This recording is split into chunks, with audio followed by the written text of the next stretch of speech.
토익 공부하러 학원 간다던 아들, 과연 학원 가서 공부 열심히 할까요? 진짜 공부를 하러 간 걸까요? 아니면 다른 목적이 있어 간 걸까요?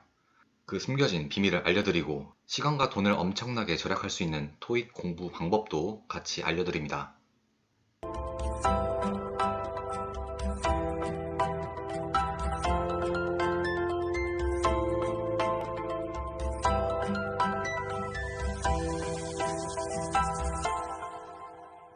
안녕하세요. 온라인 건물주입니다. 우리는 누구나 취업을 꿈꿉니다. 그것도 대기업을 합격하고 싶어 하죠.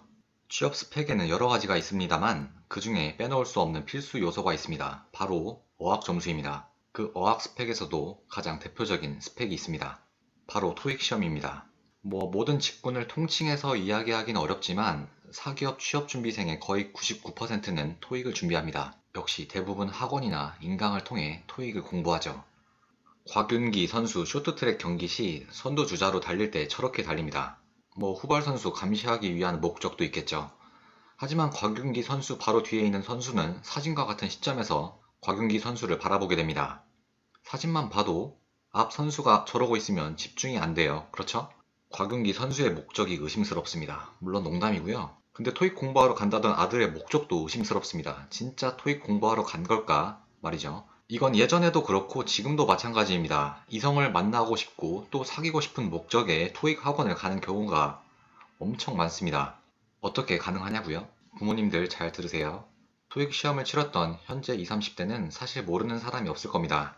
토익 학원에는 토익 수업 끝나고 토익 스터디가 있습니다. 말 그대로 강의를 듣고 그날 배운 내용을 복습하는 개념으로 수강생들이 모여 공부를 하는 것입니다. 저렇게 넓은 공간에 빼곡하게 모여서 공부를 합니다.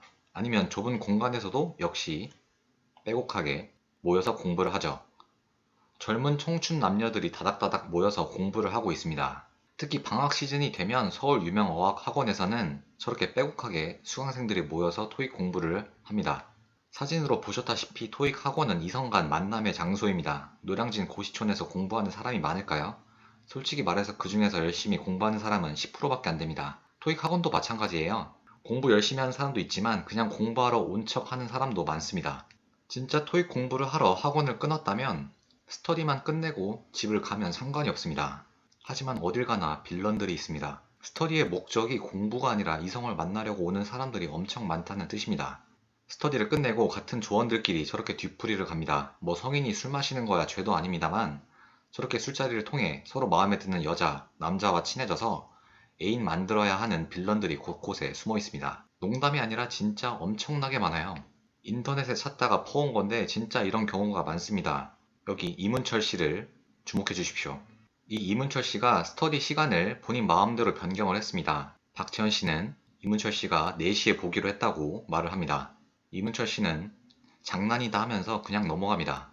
이런 이문철 씨의 반응에 여기 주인공은 진짜 뭐 하자는 거예요? 준비는 하나도 안 해오시고 하실 마음은 있으신가요? 이렇게 반문합니다. 이에 다시 이문철 씨는 근데 우리 조원들끼리 솔직히 만난 지 며칠 됐는데 아직도 이름도 편하게 못하고 술 한 잔 제대로 하지도 않고 글쓴이의 완장질 듣는 것도 짜증이고 제가 했던 다른 스터디랑 영 달라서 재미가 없긴 하네요. 이렇게 얘기합니다. 이에 글쓴이는 이게 노는 모임인가요? 짜증나는 말투로 이야기를 합니다. 이에 다시 이문철 씨는 그건 아니어도 겸사겸사 술자리는 할 수는 있죠. 다른 데는 다 그러던데 이렇게 얘기를 합니다. 이에 다른 조원인 윤미지 씨는 아니 그런 시간 바꾸는 장난을 왜 치는 거죠? 4시 맞춰서 나왔는데 차 막혀서 조마조마했더니 이러면서 진짜 못해먹겠네요 여긴 하면서 나갑니다. 윤미지 씨가 나가니까 다시 이문철 씨는 솔직히 처분이 너무 스파르타해서 그런데 다른 데 가면 안 이렇거든요. 그냥 셋이 다른 스터디에 끼죠. 순철 씨, 즉 글쓴이가 싫으면 채연 씨랑만 나가고요. 이렇게 이야기를 합니다. 점점 목적이 보이죠. 이렇게 이문철 씨가 이야기하니까 글쓴이는 다시 님 근데 토익 진짜 왜 하시는 거예요? 이렇게 이야기합니다. 이에 이문철 씨가 짜증이 나서 지금 비꼬시는 거? 이럽니다. 이런 말싸움에 박채연 씨, 이분은 여자로 추정이 되는데요. 이분도 나가게 됩니다. 이제 글쓴이하고 이문철 씨만 남았습니다. 글쓴이가 이제 2명만 남게 되자 에휴 진짜 인생 개 노답 천지다. 작심하고 이야기합니다. 이에 이문철 씨는 나이도 어린 게 입 함부로 놀리지 말자. 네가 팀장인데 너 책임이지 누구 책임이겠냐? 하면서 짜증을 냅니다. 이에 글쓴이가 죄송하다고 이야기를 합니다. 이렇게 이야기하니까 이문철 씨가 그래, 내가 성비 좋은데 찾아올 테니까 같이 가자. 대신에 지금처럼 하면 안 됨. 또 이렇게 이야기를 합니다. 이에 글쓴이가 거봐 이러려고 스터디 하는 거였어 라고 이야기를 합니다. 이에 다시 이문철 씨가 너 가만 안 둔다고 이야기를 합니다. 이에 글쓴이가 한번 꼼수를 부립니다. 아, 됐고 내 대학 후배들 여자 3명 남자 1명 팀 들어갈 건데 형 앞으로 이런 식으로 안 한다고 하면 넣어줄게 라고 이야기를 합니다. 형 정신 차려야지. 이렇게 얘기하면서요. 이랬더니 이문철 씨가 노력은 해봄. 언제부턴데? 이야기를 합니다. 이에 글쓴이가 또 속냐고 하면서 놀립니다. 이에 이문철 씨가 난리가 났습니다. 이 카톡사를 보고 찔리는 분도 많이 있을 겁니다. 다 차치하고 여자친구, 남자친구 만나고 또는 사귀고 싶으면 학원 가셔도 됩니다. 저는 그 부분에 절대 반대하는 입장이 아닙니다. 단 진짜 단기간에 토익 고득점을 받고 싶은 분들, 시간과 돈을 절약하고 싶은 분들은 제가 앞으로 알려드리는 효율적인 토익 공부 방법을 활용해 보시기 바랍니다. 그냥 결론부터 이야기하면 기출문제입니다. 기출문제는 이전 공인중개사 공부 비법에도 이야기했던 내용이지만 문제의 전반적인 난이도를 가늠해 볼 수 있고 출제진들이 고심해서 만든 문제이기 때문에 문제 수준이 시중에 나와 있는 잡다한 문제집보다 훨씬 퀄리티가 좋습니다. 성적이 바닥인데 이러한 토익 공부 방법을 이야기하면 안 되겠죠? 이건 제가 15년도에 땄던 성적인데 900점입니다. 19년도에도 땄던 성적이 있는데 그건 캡처를 못 해놔서 없네요. 참고로 토익 성적의 만점은 990점입니다. 뭐 990점, 만점 받는 분도 많아서 제 득점이 뭐 초고득점이라 하긴 민망한 부분도 없지 않아 있습니다. 하지만 이 점수면 웬만한 서류 통과에는 크게 문제 없다고 봅니다. 뭐 공항공사와 같은 톱 레벨 공기업 이런 데는 제외하고요. 빠른 시간에 토익 점수 높이는 방법의 가이드라인을 제시해 드리겠습니다. 첫 번째, 학원 절대 가지 마십시오. 서울에 토익 3대 성지가 있습니다. 종로, 강남, 신촌입니다. 이 근처에는 토익 공부하러 오는 20대 청년들이 엄청 몰립니다. 제가 이 학원들을 반대하는 이유는 일단 토익에는 리스닝, 즉 듣기 평가가 있는데 가서 리스닝 틀어놓고 시간 때우는 강의도 많다는 것입니다. 여러분 제가 앞으로도 계속 이야기할 거지만 시간은 진짜 피 같은 돈입니다. 그 리스닝 그냥 집에서 들으세요. 왜 학원비까지 내가면서 그 리스닝을 학원에서 듣고 있습니까? 두 번째, 학원이 비효율적인 이유는 강의 속도가 너무 느립니다. 토익 강사들의 수업 속도가 일반적으로 느려서 10분 만에 들을 수 있는 내용을 1시간 가까이 질질 끄는 경우도 있습니다. 뭐 빠른 분도 있겠죠. 또한 내가 부족한 부분이나 듣고 싶은 부분은 A 부분인데 B, C, D, E 부분까지 들어야 됩니다. 과외가 아니기 때문에 이런 불필요한 내용도 듣고 있어야 하죠. 두 번째는 결론부터 이야기했던 기출문제를 풀어야 한다는 것입니다. 중요한 것은 다른 시중에 나와 있는 문제집 다 필요 없고 기출문제집만 풀어야 한다는 것입니다. 토익 기출문제집은 토익 출제기관인 ETS에서 발행한 문제집입니다. 독점적으로 ETS에서만 출간될 수밖에 없습니다. 다시 한번 말씀드리면 진짜 기출문제집만 풀면 됩니다. 기출문제가 왜 중요하냐면요. 일단 실제 시험과 같은 난이도이므로 불필요한 공부를 안 할 수 있습니다. 또한 유사한 단어, 문제가 반복 출제되므로 기출문제를 풀면 실제 시험 문제를 풀 때도 정말 많은 도움이 됩니다. 특히 리스닝의 경우 기출문제집을 활용하면 실제 시험과 똑같은 성우를 통해 듣기 연습을 할 수 있습니다. 즉, 기출문제집을 활용하면 실제 시험 현장에서 연습 때 들었던 성우가 나오기 때문에 굉장히 편안하게 들을 수 있습니다. 외국어 듣기 평가할 때 이 익숙한 성우는 굉장히 중요한 요소입니다. 같은 말을 들어도 성우에 따라 듣기 내용이 잘 안 들릴 수 있기 때문입니다. 또한 기출문제를 활용하면 불필요한 공부를 안 하고 굳이 학원을 안 가도 되기 때문에 돈도 절약할 수 있습니다.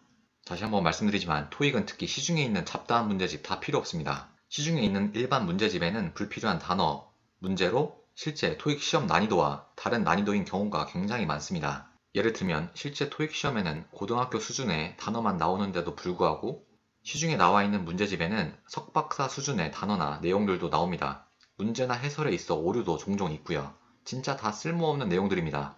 이런 시중에 있는 문제집 공부했다고 와, 나 열심히 공부했네. 자기 위로해봤자 소용없습니다. 토익 시험의 목적은 고득점을 받는 것입니다. 토익 시험 고득점 받아도 영어 잘하는 거 아니라는 건 여러분도 잘 알고 계시잖아요. 시중 문제집의 문제점은 리스닝 성우가 다르다는 것입니다. 서두에 이야기했던 것처럼 외국어 듣기는 성우에 따라 내용이 잘 들릴 수도 안 들릴 수도 있습니다. 시험 준비를 할 때는 실제 시험과 비슷한 환경을 만들어야 하고 리스닝의 경우 반드시 동일한 성우를 통해 연습을 하여 실제 시험 현장에서 편안한 마음으로 볼 수 있도록 해야 합니다. 리스닝이 토익 전체 점수의 50%를 차지하는데 성우가 다르다면, 즉 일반 시중 문제집을 풀어봄으로써 토익 시험 성우가 아닌 성우를 통해 듣기 연습을 하면 실제 시험 현장에서 리듬이 완전히 깨지게 됩니다. 축구 경기에 괜히 홈 경기 어드밴티지가 있는 게 아닙니다. 안방이면 50% 먹고 들어갑니다. 그만큼 익숙한 환경이 얼마나 중요한지 알려주는 요소입니다.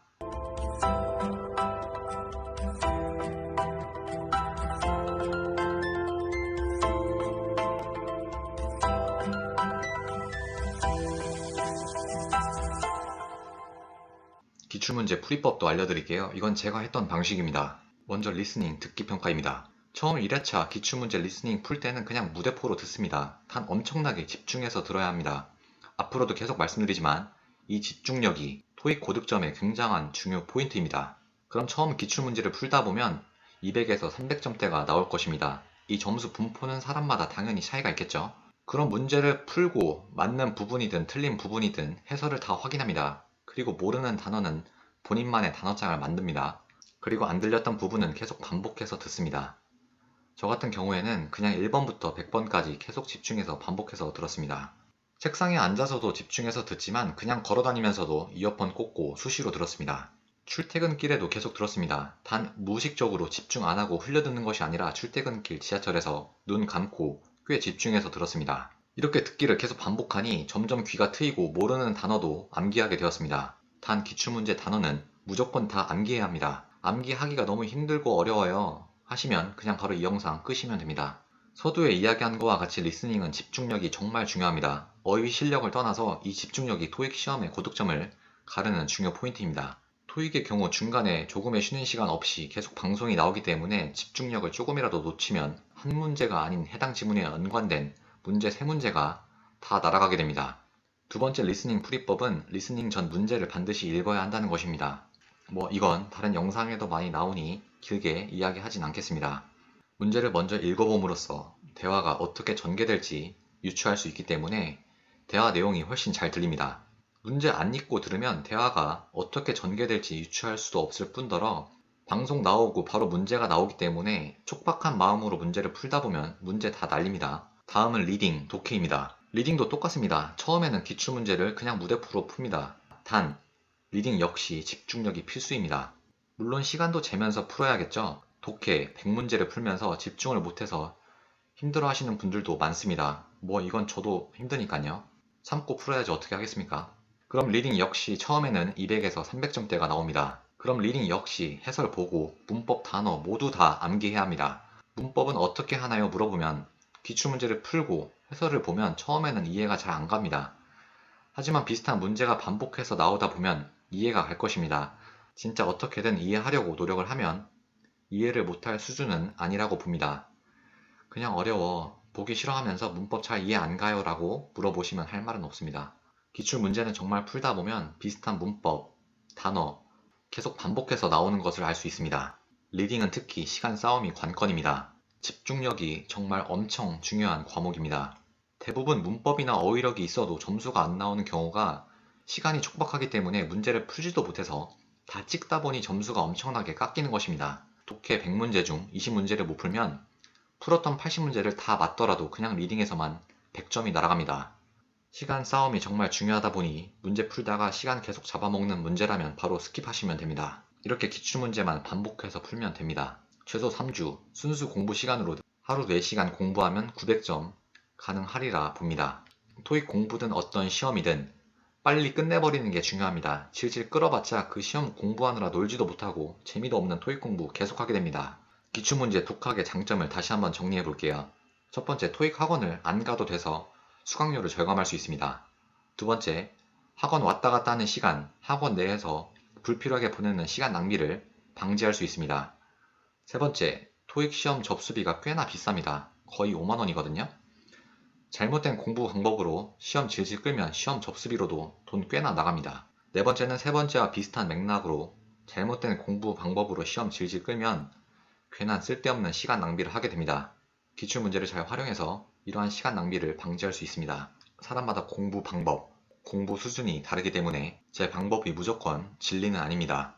하지만 효율적인 공부 방법임에는 부인할 수 없습니다. 혼자서 공부할 의지력이 딸린 분은 학원 가셔도 됩니다. 아니면 이성을 만나고 싶은 분은 학원 가셔도 됩니다. 뒤풀이가 나쁜 것도 아니고 이성 만나고 싶은 욕구도 나쁜 것이 아닙니다. 제 영상의 초점은 단기간 내에 빠른 토익 고득점 스펙을 쌓고 싶은 분들을 위한 영상입니다. 불필요한 시간 낭비, 돈 낭비하지 마시고 제가 말한 방법을 한번 써보시기 바랍니다.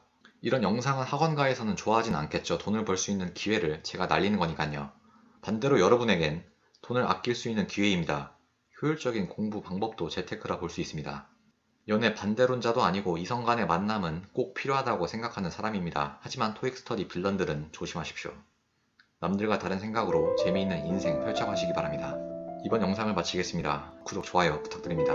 눌러주시면 구독을 후회하지 않을 영상 계속 업로드하겠습니다. 오늘도 좋은 하루 되시고요. 시청해주셔서 감사합니다.